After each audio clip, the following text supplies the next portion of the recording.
Hi guys, welcome back to my channel అంతులేని అన్వేషణ. And ఈరోజు అయితే ఇంకొక ట్రావెల్ వీడియో అనమాట. ఈ వీడియో వచ్చి మనం లేపాక్షికి పోతాను. మీరు తమ్నేల్లో చూసినట్టే. అండ్ ఫ్రెండ్స్ కూడా, నా ఫ్రెండ్స్ ఆడ ముందు పోతున్నారు. వాళ్ళు అండ్ కుక్క మురుగుతుంది. ఇక్కడ నుంచి ఫస్ట్ నేను పోతా. అండ్ ఇప్పుడు మేము బెంగళూరు నుంచి అయితే ట్రైన్కి వచ్చినాం అనమాట. ట్రైన్లో 2 hours జర్నీ. ఇప్పుడే మా ఫ్రెండ్ వాళ్ళ అక్క వాళ్ళు ఇక్కడే ఉన్నారు. వాళ్ళ ఇంట్లో పెట్టేసి వచ్చేసాం. ఎక్స్క్యూజ్ మీ, హాయ్ చెప్పండి అట్లా.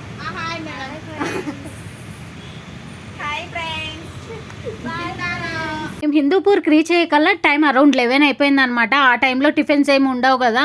అండ్ మేమైతే సర్చ్ చేస్తున్నాం అనమాట టిఫిన్స్ కోసం. ఒక్క దగ్గర మాత్రం ఇంకా లేదన్నారు వాళ్ళు కూడా. ఇంకా పిండి ఉంది, మేము చేసిస్తాం తినండి అన్నట్టు వాళ్ళు పూరి పెట్టినారనమాట. ఇంకా అందరూ పూరీనే తీసేసుకున్నాం. అండ్ పూరి అయితే బాగుండే. అండ్ నెక్స్ట్ అయితే మేము ఇంకా స్టార్ట్ అయిపోతున్నాం అనమాట పూరి తినేసి. ఇక్కడ నుంచి అయితే మేమైతే ఆటోలో పోతున్నాం. హిందూపూర్ నుంచి లేపాక్షికి ఒక 20 to 25 minutes పడుతుంది. అండ్ 20 రూపీసే టికెట్ కూడా.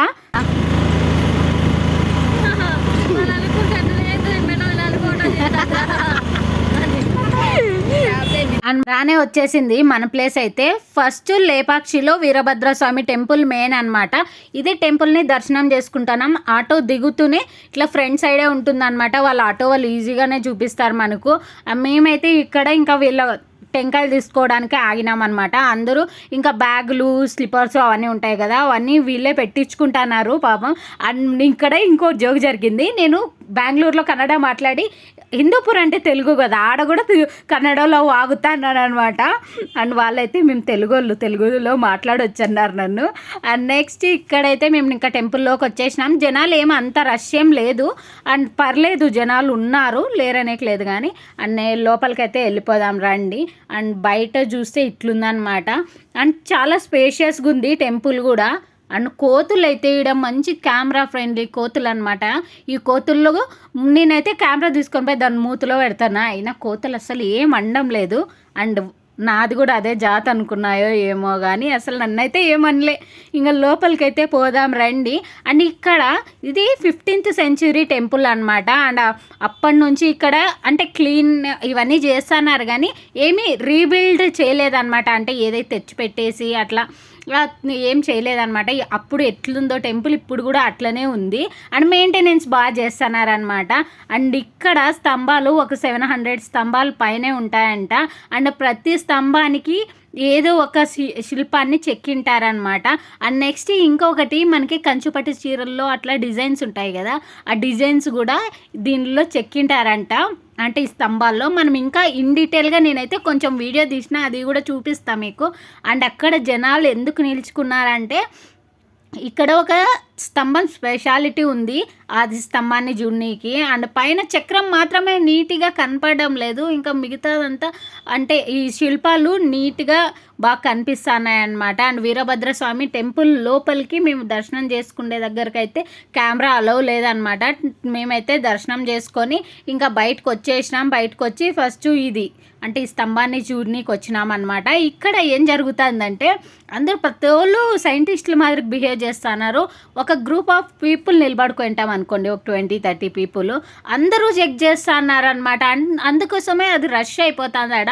అండ్ మేమంతా మా గ్రూప్ అయితే మేము ఆబాపితం కాదు, మేము అంతగా చెక్ చేయలేదు, చూసినాం నిజమా కాదా అందరూ అంటున్నారు కదా అన్నట్టు చాలాసేపు నిలబడుకొని చూసినాం. కానీ ప్రతి వాళ్ళు చెక్ చేయనట్టు ఏం చెక్ చేయలే. కానీ ఇంకొకటి అనిపించింది, అది అంటే చెక్ చేస్తున్నారు కదా వాళ్ళు, అది క్లాత్ ఏం బయటకు వచ్చేయడం లేదు, కొంచెం స్ట్రక్ అయిందనమాట ఆడ. ఇంకా అంతే, ఆడ చూసేసి అయితే టెంపుల్ నుంచి బయటకు వచ్చేసినాం. ఈ టెంపుల్లో ఇంకా చాలా ఉన్నాయన్నమాట. శివలింగాన్ని చూడడం, తర్వాత సీత పాదాలు ఇవన్నీ ఉన్నాయన్నమాట.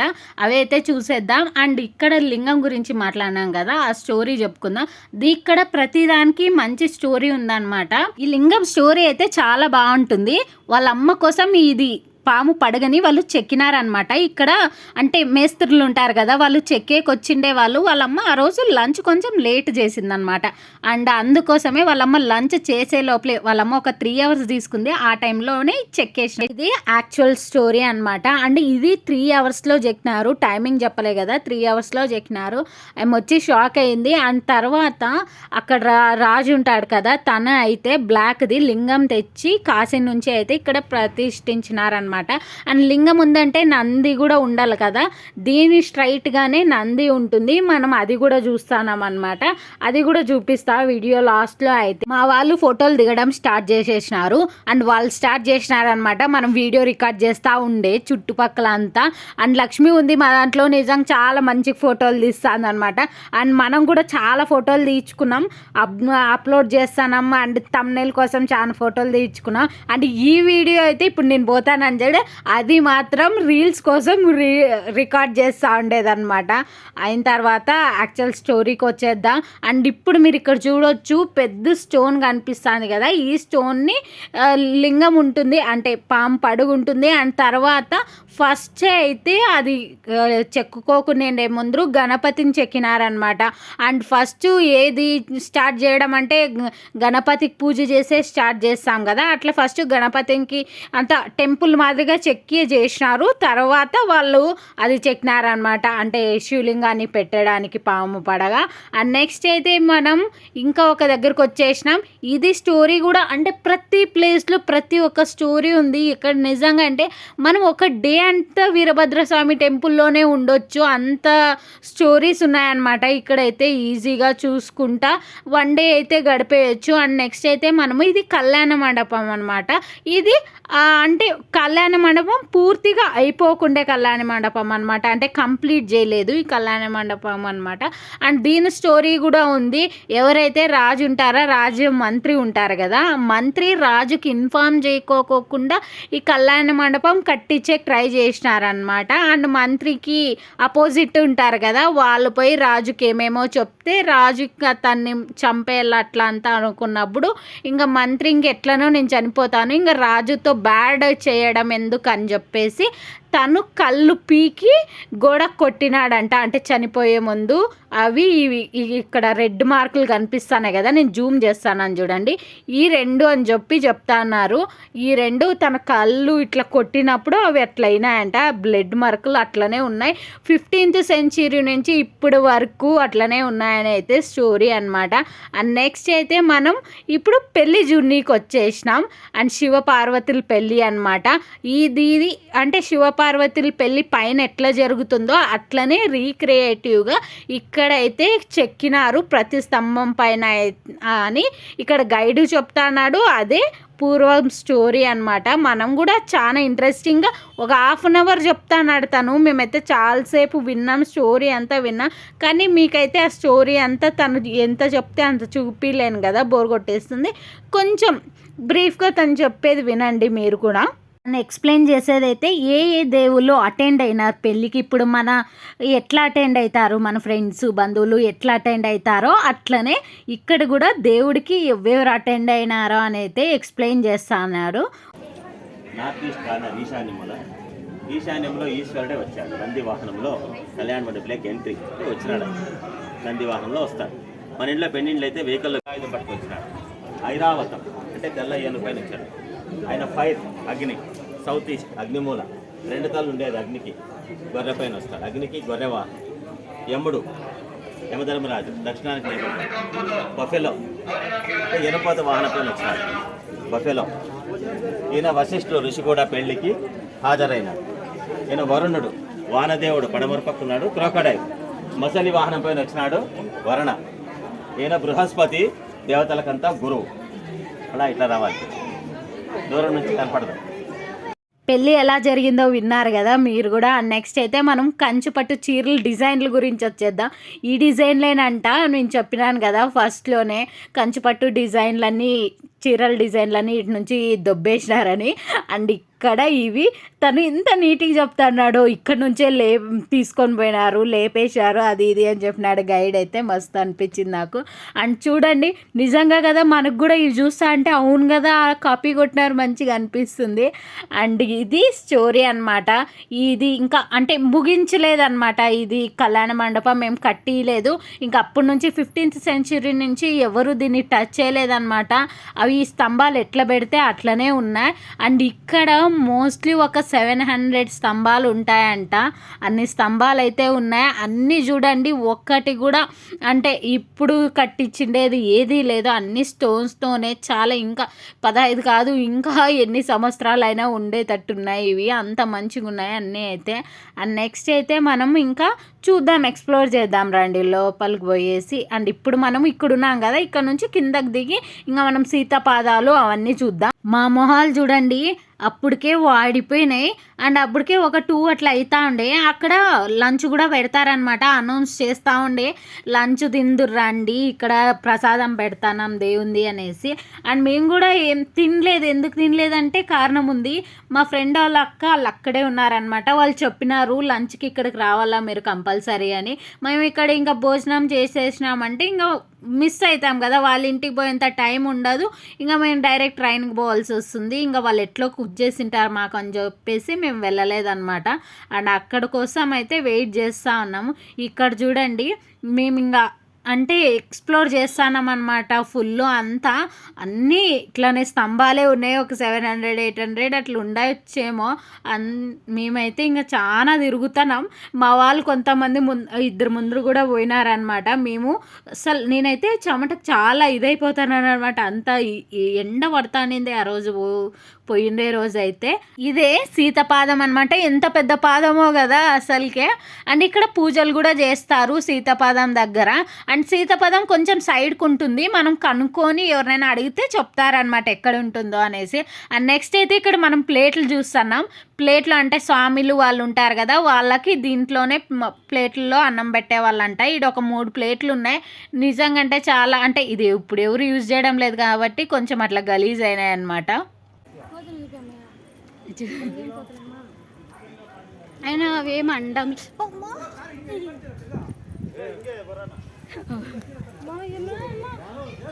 నా ఫ్రెండ్స్ అంతా వచ్చేసినారు మళ్ళీ. మేము ఎక్కడ పోయినా వస్తున్నారనమాట. అండ్ దీంట్లో ఒక స్పెషల్ కోతి ఉంది, అది నా చిన్న చెల్లెల కోతి అనమాట, ఈడేడో దాచిపెట్టుకుంది. అండ్ మనం నెక్స్ట్ పోయేదైతే పక్షి. ఇక్కడ లేపాక్షిలో అంటే మోస్ట్లీ అందరికీ తెలిసి ఉంటుంది లేపాక్షి అనే పేరు లేపాక్షికి ఎందుకు వచ్చిందో అనేసి. అండ్ అక్కడ పక్షి కనిపిస్తాను చూడండి, అక్కడ అనమాట నెక్స్ట్ మన డెస్టినేషన్ అయితే. అండ్ అక్కడ చూడండి కొండ మీద జనాలంతా ఉన్నారు, మనం ఇంత లాంగ్ నడుచుకొని పోవాలన్నమాట. అండ్ ఈ స్టోరీ అయితే తెలుసుకుందాం ఎందుకు లేపాక్షికి ఈ ఊరికి పేరు వచ్చిందని. అండ్ సీతని అపహరించేటప్పుడు రావణాసురుడు ఇట్లా పక్షి వచ్చేసి అడ్డపడుతుంది అనమాట. అప్పుడు ఆ పక్షిని అంటే నరికేస్తాడు. నరికినప్పుడు అది కింద పడిపోతుంది అనమాట. అండ్ రాముడు సీతను ఎత్తుక్కొని వచ్చే టైంలో రాముడు ఈ పక్షిని చూస్తాడు. అప్పుడు ఏమైందో కనుక్కుందామనే పక్షి లే అండంలో అది లే పక్షి అంటాం కదా మనం, అది లేపాక్షి అయ్యిందనమాట. మీకు ఎట్లా అనిపించింది నేను చెప్పిండేది అర్థమైందా మీకు స్టోరీ? అండ్ నెక్స్ట్ అయితే మేము మధ్యలో అంత లాంగ్ పోవాలి కాబట్టి మధ్యలో ఒక జ్యూస్ తాగినామన్నమాట అందరూ. అండ్ రీఫ్రెష్ అవుతున్నాం ఇక్కడ. అండ్ చాలా దూరమే ఉంది, ఒక 1 కిలోమీటర్ ఉంటుందన్నమాట. వచ్చేసిన. అండ్ ఎంట్రన్స్ ఫీ కూడా ఉంది, 10 రూపీస్ ఏమో ఉంది. అండ్ ఇక్కడ మనము అక్కడ సీత పాదం చూసినాం కదా, ఇక్కడ రాముడి పాదం ఉంటుందంట. మేము ఇక్కడైతే ఒక పని చేసినాం, నేను మీకు లాస్ట్లో అయితే చెప్తాలేండి. అండ్ మేమైతే టికెట్ అయితే తీసేసుకున్నాం, లోపలికి వెళ్ళిపోతున్నాం ఇప్పుడు. ఈ ప్లేస్ని అయితే గార్డెన్ మాదిరికి చేసేసినారు అనమాట, అంటే ఒక పార్క్ మాదిరికి చేసేసినారు మంచిగా అంతా. అండ్ మెయింటెనెన్స్ కూడా బాగానే ఉంది ఇక్కడ. మనం ఇప్పుడు మెట్టికలు ఎక్కుకొని అంత పైకి అయితే పోవాలా. అండ్ మనం పోయినా కూడా అక్కడ లేపాక్షి అంటే ఆ పక్షి దగ్గరికి పోలేము, ఎందుకంటే అది చాలా దగ్గరలో ఉందన్నమాట, కింద పడిపోతాము అంత దగ్గరలో ఉంది. అండ్ ఇక్కడ ఇది లొకేషన్ అనమాట. మనం అయితే వచ్చేసినాం పైకి అయితే. ఒక 15 మినిట్స్ పడుతుంది, త్వరగానే ఎక్కి వచ్చేయచ్చు. అండ్ అది చూడండి మనం కింద నుంచి చూస్తే ఎంత చిన్నగా కనిపించింది పక్షి. ఇక్కడైతే చాలా యూజ్ అనమాట, అంటే పెద్దగా ఉంది. మీకు ఇంకా ఫోటోలో అంటే వీడియోలో కొంచెం తక్కువే కనిపిస్తుంది అనుకుంటున్నాను. నేనైతే చాలా అంటే చాలా పెద్దది ఇది. అంటే న్యాచురల్గా కాదు, చెక్కి అంటే బొమ్మను పెట్టినారు, అందరికీ అర్థమవుతా ఉంటుంది. అండ్ ఇక్కడికైతే ఎవరిని అలౌ చేయడం లేదు. అండ్ కోతులు మాత్రమే ఎక్కుతున్నాయి, అక్కడికి ఎవ్వరు లేరు. ఇది డెస్టినేషన్ అనమాట. కింద నుంచి నుంచి వచ్చి అందరూ అలసిపోయి కూర్చున్నారనమాట. అండ్ ఇక్కడ అదేమి గుడి అనుకోవద్దండి, అది దాంట్లో ఏమీ లేదు. అందరూ మనోళ్ళంతా వీర ప్రేమికులంతా ఏందేందో చెక్కినారు, పేర్లని చెక్కింటారు అంతే, ఇంకేమీ లేవు దాంట్లో అయితే. అండ్ నెక్స్ట్ ఇది వ్యూ అనమాట పైనుంచి అయితే. అండ్ మనం ఇక్కడ నుంచి చూస్తే అక్కడికి నంది కనిపిస్తుంది, మీకు కనిపిస్తుందో లేదో, అండ్ ఇక్కడ కనిపించలేదులేండి. అండ్ నెక్స్ట్ మనం అక్కడ నుంచే వచ్చింది, టెంపుల్ కనిపిస్తుంది వీరభద్ర స్వామి టెంపుల్, అక్కడ నుంచి ఇక్కడికి వచ్చినాము. నెక్స్ట్ ఇప్పుడు మనం నంది దగ్గరికి వెళ్ళిపోదాం రండి. మేము ఇక్కడ ఒకటి మర్చిపోయినాం అనమాట. ఇక్కడ మనం వచ్చేసి పక్షిని చూసేసినాం, తర్వాత రాముడు పాదం ఉందన్నమాట. అది మేము కిందకి పోయినాక గుర్తుకొచ్చింది, మళ్ళీ ఇంత పైకి రాలేక ఇంకా మేము చూడలేదన్నమాట. ఇంకా అదొకటే మిస్ చేసినాం ఈ ట్రిప్లో మనమైతే ఇప్పుడు నంది దగ్గరకు వచ్చేసినాం అనమాట. ఈ నంది అయితే 16 feet ఉంటుంది.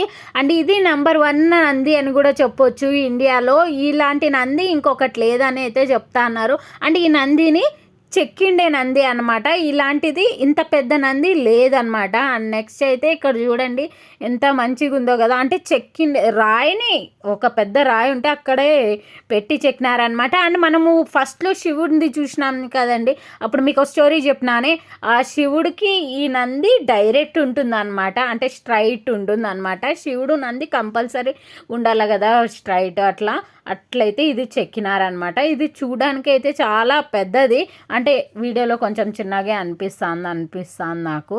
చూడండి అన్ని దండలు అంతా కూడా మంచిగా బాగుంది.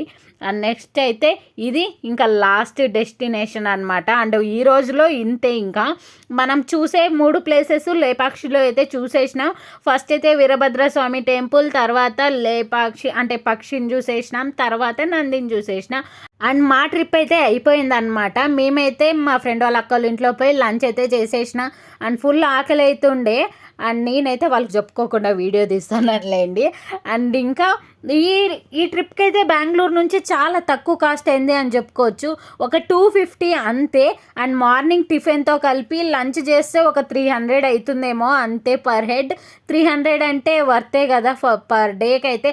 బెంగళూరులో ఉంటే వేలు పోతాయి, జస్ట్ క్యాబ్ బుక్ చేసుకుంటేనే పోతాయి. అట్లాంటిది మేము ఒక ట్రిప్పే కంప్లీట్ చేసినాము ఒక 250లో, అంటేనే గ్రేట్ అనమాట. ఈ ట్రిప్పే చాలా తక్కువ కాస్ట్ అయింది నాకైతే, అండ్ నేను కూడా ఎక్స్పెక్ట్ చేయలేదు. మీకైతే నచ్చింది అనుకుంటాను, నచ్చితే కంపల్సరీగా లైక్ చేయండి, మర్చిపోద్దు.